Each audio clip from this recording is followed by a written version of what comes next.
வணக்கம். கதிரவன் நியூஸின் மதிய நேர பிரதான செய்திகள். முதலில் தலைப்புச் செய்திகள். பேருந்து கட்டணங்களை வங்கி அட்டைகள் மூலம் செலுத்தும் முறை அறிமுகம். பாடசாலைகளுக்கு இன்று முதல் விடுமுறை. மாகாண சபை தேர்தல் குறித்து அரசு தரப்பின் அறிவிப்பு. களத்துறையில் செங்குத்தான பாறையிலிருந்து வேன் கவிழ்ந்து விபத்து. அடுத்தடுத்து சிறைச்சாலைகளில் வெடித்த வன்முறை, இருவர் உயிரிழப்பு, பலர் படுகாயம். நுவரெலியாவில் ஏற்பட்டுள்ள வெள்ளத்தால் 2112 குடும்பங்களைச் சேர்ந்த 8191 பேர் பாதிப்பு. மனைவியை கொடூரமாக கொலை செய்த கணவன். அஸ்வசும மோசடி தொடர்பில் வெளியான அறிவிப்பு. நுவரெலியா தலவாக்கலை வீதி தாளிறக்கம், சாரதிகளுக்கு விடுக்கப்பட்டுள்ள எச்சரிக்கை. உயிராபத்து ஏற்படலாம், சாரதிகளுக்கு போலீசார் அவசர எச்சரிக்கை. தொடர்பான விரிவான செய்திகள். பேருந்து கட்டணங்களை செலுத்தும் முறை தொடர்பில் போக்குவரத்து மற்றும் நெடுஞ்சாலைகள் பிரதி அமைச்சர் பிரசன்ன குணசேன அறிவிப்பு ஒன்றை விடுத்துள்ளார்.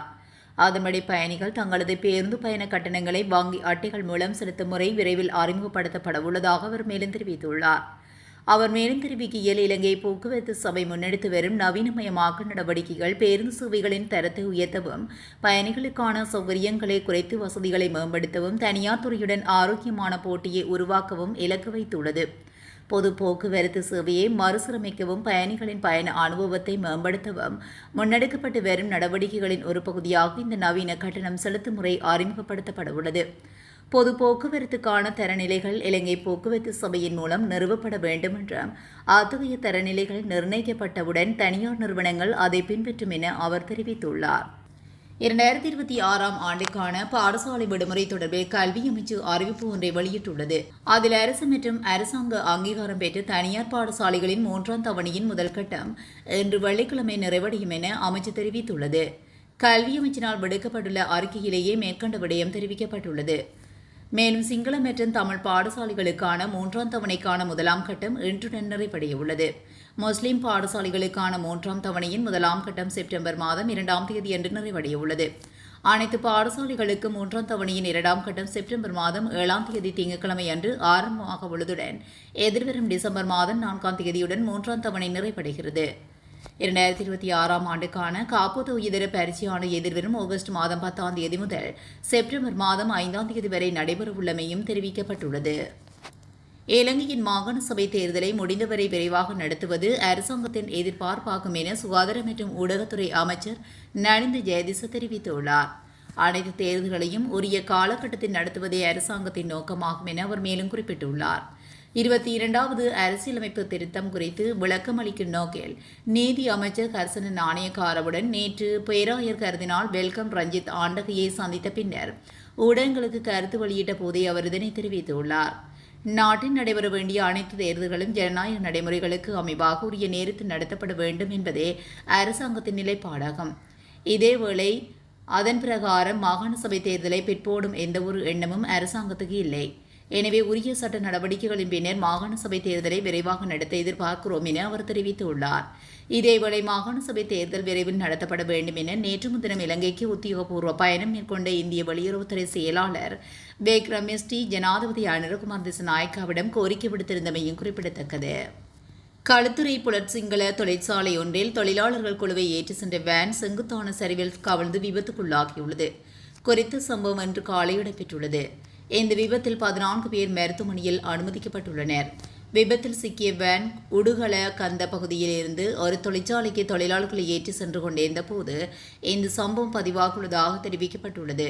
காயமடைந்தவர்களில் 6 பேர் கொரோனை மாவட்ட மருத்துவமனையிலும் மேலும் 8 பேர் புலற்சிங்கள பிரதேச மருத்துவமனையிலும் சிகிச்சைக்காக அனுமதிக்கப்பட்டுள்ளனர். காயமடைந்தவர்களில் 12 பேர் பெண்கள் என்றும் வேன் ஓட்டுநர் உட்பட 2 ஆண்களும் மருத்துவமனையில் அனுமதிக்கப்பட்டுள்ளனர் என்று குறிப்பிடப்பட்டுள்ளது. மேலும் காயமடைந்தவர்களில் யாருக்கும் கவலைக்கிடமான நிலை இல்லை என காவல்துறை தெரிவித்துள்ளது. குறைந்தபட்ச பலத்தை பயன்படுத்தி துப்பாக்கிச்சூடு நடத்தியதில் குறிப்பிட்ட சிறைச்சாலையில் நிலவிய பதற்றமான சூழ்நிலை தற்போது கட்டுப்பாட்டுகள் கொண்டு வரப்பட்டுள்ளதாக நீதியமைச்சர் அமைச்சர் கர்சன நாணயக்கார தெரிவித்துள்ளார். குறிப்பிட்ட சிறைச்சாலையில் ஏற்பட்ட பதற்ற நிலையினால் 2 உயிரிழந்துள்ள நிலையில் 4 காயமடைந்துள்ளதாக காவல்துறையினர் குறிப்பிட்டுள்ளனர். குறிப்பிட்ட சிறைச்சாலையின் பாதுகாப்பை பலப்படுத்துவதற்காக விசேட காவல்துறை அதிரடிப்படையினரும் கழக தடுப்பு பிரிவினரும் பணியில் ஈடுபடுத்தப்பட்டுள்ளதாக காவல்துறை ஊடக பேச்சாளர் தெரிவித்துள்ளார். நுவரெலியா மாவட்டத்தில் ஏற்பட்ட வெள்ளப்பெருக்கு காரணமாக மற்றும் ஏனைய அனர்த்தங்களால் நேற்று மாலை நேர புதுப்பிக்கப்பட்ட அறிக்கைகளின்படி 2112 குடும்பங்களைச் சேர்ந்த 8191 பேர் பாதிக்கப்பட்டுள்ளனர் மற்றும் 6 பேர் உயிரிழந்துள்ளனர் என்று நுவரெலியா மாவட்ட செயலாளர் திருமதி துசாரி தென்னகோன் தெரிவித்துள்ளார். ஊடகங்களுக்கு கருத்து தெரிவிக்கும் போதே அவர் இதனை குறிப்பிட்டுள்ளார். மேலும் குறிப்பிடுகையில் 152 குடும்பங்களைச் சேர்ந்த 504 நபர்கள் இன்னும் 18 தற்காலிக பாதுகாப்பு முகாம்களில் தங்க வைக்கப்பட்டுள்ளனர் எனவும் பாதிக்கப்பட்ட மக்களுக்கு உடனடி நிவாரணம் வழங்க தேவையான நடவடிக்கைகளை எடுக்குமாறும் சம்பந்தப்பட்ட திணைக்களங்களுக்கு அறிவுறுத்தல்கள் வழங்கப்பட்டுள்ளதாக மாவட்ட செயலாளர் தெரிவித்துள்ளார். 11 வீடுகள் முழுமையாகவும் 246 வீடுகள் பகுதியளவிலும் சேதமடைந்துள்ளது. 3 பேர் காயமடைந்துள்ளதாக தெரிவிக்கப்பட்டுள்ளது. மேலும் குறித்த வெள்ளம் நுவரெலியா மாவட்டத்தை பெரும்பகுதியை சூறையாடி பொருளாதார இழப்பையும் ஏற்படுத்தி மக்களை மீளாத துயரத்தில் ஆழ்த்தியுள்ளது எனவும் அவர் குறிப்பிட்டுள்ளார். குருநாகல் வெலகுதிர போலீஸ் பிரிவுக்குட்பட்ட அம்பக்கோட்டை பகுதியில் மனைவியை கொடூரமாக முறையில் கொலை செய்துள்ளதாக கணவன் மீது குற்றம் சாட்டப்பட்டுள்ளது. குடும்ப தகராறு காரணமாக கணவரால் தாக்கப்பட்டதில் 48 வயதுடைய பெண் உயிரிழந்துள்ளார். கூர்மையான ஆயுதத்தால் தாக்கப்பட்டு காயமடைந்த பெண்ணொருவர் நேற்று மாவட்டகம மருத்துவமனையில் அனுமதிக்கப்பட்ட பின்னர் உயிரிழந்துள்ளார். இது தொடர்பில் கிடைத்த தகவலை அடுத்து விசாரணைகள் ஆரம்பிக்கப்பட்டதாக போலீசார் தெரிவித்தனர். மேலும் உயிரிழந்தவர் அம்பக்கோட்டை பகுதியை சேர்ந்தவர் என அடையாளம் காணப்பட்டுள்ளார். உயிரிழந்த பெண்ணின் கணவர் குடும்ப தகராறு காரணமாக அவரை கூர்மையான ஆயுதத்தால் தாக்கியுள்ளதாக முதற்கட்ட விசாரணைகளில் தெரிய வந்துள்ளதாக போலீசார் குறிப்பிட்டுள்ளனர். இந்நிலையில் 50 வயதுடைய சந்தேக நபர் கைது செய்யப்பட்டுள்ளதாகவும் சம்பவம் குறித்து வெலகதிர போலீசார் மேலதிக விசாரணைகளை மேற்கொண்டு வருகின்றனர். நார்வுட் பிரதேச செயலகத்தில் இடம்பெற்ற ஆஸ்வசும பயனாளிகளின் நிதி மோசடி தொகை 1,62,00,000 ரூபாயாக உயர்ந்துள்ளதாக மேற்கொள்ளப்பட்ட கணக்காய்வு பரிசோதனையில் தெரிய வந்துள்ளது. இந்த மோசடியில் பிரதேச செயலகத்தின் மேலும் 3 அதிகாரிகளுக்கு தொடர்பு இருப்பதும் கண்டறியப்பட்டுள்ளது. மேலும் இந்த நிலையில் இதுகுறித்து மேலும் தீவிர விசாரணைகளை முன்னெடுக்குமாறு நோர்வுட் பிரதேச செயலாளர் சமீர் கமலத் கேட்டன் போலீஸ் பிரிவின் விசேட விசாரணை பிரிவில் நேற்று முறைப்பாடு செய்துள்ளார்.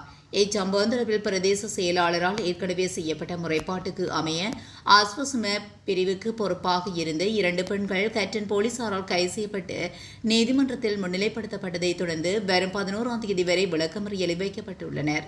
தமக்குரிய ஆஸ்வசும கொடுப்பனவுகள் கிடைக்கப்பெறவில்லை என பயனாளிகளினால் நுவரெலியா மாவட்ட செயலாளர் துசாரி தென்னகோனிடம் சமர்ப்பிக்கப்பட்ட அனாமீறிய கடிதம் ஒன்றின் அடிப்படையிலேயே விசாரணைகள் ஆரம்பிக்கப்பட்டுள்ளது. அதன்படி சந்தேக நபர்களான 2 பெண் அதிகாரிகளும் வேறு பிரதேச செயலகங்களுக்கு இடமாற்றம் செய்யப்பட்டதுடன் நுவரெலியா மாவட்ட செயலகம் மற்றும் நிதி அமைச்சின் கணக்காய்வு பிரிவு அதிகாரிகளை கொண்ட 10 பேர் கொண்ட குழுவினால் 2023 முதல் 2025 வரையிலான காலப்பகுதியில் மேற்கொள்ளப்பட்ட கணக்காய்வு விசாரணையிலேயே மோசடி அம்பலமானது. தற்போது கணக்காய்வு அதிகாரிகள் பிரதேச செயலகத்திலேயே தங்கியிருந்து விசாரணைகளை மேற்கொண்டு வருவதுடன் அப்பகுதியின் கிராம உத்தியோகத்தர்கள் ஆஸ்வசும பிரிவு அதிகாரிகள் மற்றும் பயனாளிகளிடம் வாக்குமூலங்களை பதிவு செய்து வருகின்றனர். ஆஸ்வசும பணம் கிடைக்காத பயனாளிகள் அலுவலகத்துக்கு சென்று விசாரித்த போது பணம் வந்திருந்ததால் கணக்கில் பயப்படப்பட்டிருக்கும், மீண்டும் அலுவலகத்துக்கு வர வேண்டாம் என கூறி சந்தேக நபர்கள் தம்மை மிரட்டியதாக பயனாளிகள் தெரிவித்துள்ளனர். சந்தேக நபர்கள் ஆஸ்வசும பணத்தை முதலில் தங்களது உறவினர்கள் மற்றும் நண்பர்களின் வங்கிக் கணக்குகளில் வைப்பு செய்துள்ளனர். பின்னர் அப்பணத்தை தமது சொந்த பணத்திலிருந்து வழக்கு வட்டி இல்லா கடனாக அவர்களுக்கு கொடுத்து ஒப்புக்கொள்ளப்பட்டபடி மாத தவணைகளில் வட்டியின்றி அத்தொகையை தமக்கு மீண்டும் செலுத்துமாறு கூறி அப்பணத்தை பெற்றுக் கொண்டுள்ளமை விசாரணைகளில் தெரிய வந்துள்ளது. நுவரெலியா மாவட்டத்தில் நிலவும் கடுமையான மழையுடன் கூடிய சீரற்ற காலநிலையை தொடர்ந்து தலவாக்கலை பிரதான வீதியில் நானூயா ரதல்ல குறுக்கு சந்திக்கு அருகில் வீதி நடுவில் தாளுறங்கியுள்ளது. இதன் காரணமாக அந்த பகுதியில் வழியாக செல்லும் வாகனங்களின் போக்குவரத்து ஒரு வழி பாதையாக மட்டுப்படுத்தப்பட்டுள்ளதாக நானூயா போலீசார் தெரிவித்தனர். இதேவேளை இதற்கு முன்னரும் அதையடுத்து தாளிறங்கும் ஏற்பட்டுள்ளதாக தெரிவிக்கப்பட்டுள்ளது. மழையத்தை தொடர் சீரற்ற காலநிலையினால் நுவரெலியா ஹெட்டன் பிரதான வீதியில் பல இடங்களிலும் சிறிய மண் சரிவுகள் பிரதான வீதியில் வெடிப்புகளும் ஏற்பட்டுள்ளது. எனவே பாதிப்புக்குள்ளான வீதியினை சீரமைக்கும் வரை அந்த வழியில் செல்லும் வாகனங்கள் சாரதிகள் மிகுந்த அவதானத்துடன் செல்லுமாறு அறிவுறுத்தப்பட்டுள்ளதுடன் கனரக வாகனங்கள் அந்த வீதியின் வழியாக செலுத்த வேண்டாம் என்றும் எச்சரிக்கை விடுக்கப்பட்டுள்ளது. மேலும் இந்த பகுதி மேலும் தாளிறங்கும் அபாயம் இருப்பதாக எச்சரிக்கப்பட்டுள்ளது. அண்மை காலமாக மலையகத்தை தொடர்ந்து பெய்து வரும் மழையினால் ஆங்காங்கே மண் திட்டுகள் சரிவுகள் நிலம் தாளிறங்கம் போன்ற சம்பவங்கள் பதிவாகியுள்ளன. பொதுமக்களை அவதானமாக செயற்படுமாறு கோரப்பட்டுள்ளது. குறிப்பாக முன்னாள் வீதி தாளிறக்கம் அல்லது குழிவான பள்ளம் உள்ளதை எச்சரிக்கும் அபாய எச்சரிக்கை வீதி சமிகைகள் எதுவும் இல்லாதனால் குறித்த வீதியில் பயணிக்கும் வாகனங்கள் வேகத்தை கட்டுப்படுத்துவது அவசியமாகும். இல்லையெனில் வாகனம் கட்டுப்பாட்டு இழந்து விபத்துக்குள்ளாக வாய்ப்புள்ளதாக பிரதேசவாசிகள் தெரிவிக்கின்றனர். வாகனங்களை செலுத்தும் போது சாரதிகள் மிகுந்த அவதானத்துடன் செயல்படுமாறு போலீசார் எச்சரிக்கை விடுத்துள்ளனர். வாகனங்களை செலுத்தும் போது காணொலிகளை பார்ப்பதை தவிர்க்குமாறும் சில வினாடி கவன சிதறல்கள் கூட பாரிய உயிர் ஆபத்துகளுக்கு வழிவகுக்கும் என்றும் எச்சரிக்கப்பட்டுள்ளது. பொது பாதுகாப்பு தொடர்பான விசேட செய்தியொன்றை வெளியிட்டு போலீசார் எச்சரிக்கை விடுத்துள்ளனர். காணொலியினால் சில வினாடிகள் வீதியிலிருந்து கவனம் திசை திருப்பப்படுவதனால் ஆபத்தை உணர்ந்து அதிலிருந்து தப்பிப்பதற்கான நேரத்தை இழக்க நேரிடும் என்று எச்சரித்துள்ளனர். அத்துடன் சாரதிகள் தங்களது உயிரை மட்டுமன்றே பயணிகள் பாதசாரிகளின் உயிர்களையும் பாதுகாக்க வேண்டிய பொறுப்புடையவர்கள் என்பதை நினைவில் கொள்ள வேண்டும் என்றும் அறிவுறுத்தப்பட்டுள்ளனர். இழந்த உயிரை மீண்டும் பெற முடியாது என்றும் வீதியை பயன்படுத்தும் அனைத்து தரப்பினரும் அவதானத்துடன் செயல்படுமாறு போலீசார் கேட்டுக் கொண்டுள்ளனர். இத்துடன் கதிரவன் நியூஸின் மதிய நேர பிரதான செய்திகள் நிறைவடைகின்றன. தொடர்ந்தும் செய்திகளோடு இணைந்திருக்க கதிரவன் நியூஸுடன் இணைந்திருங்கள். நன்றி, வணக்கம்.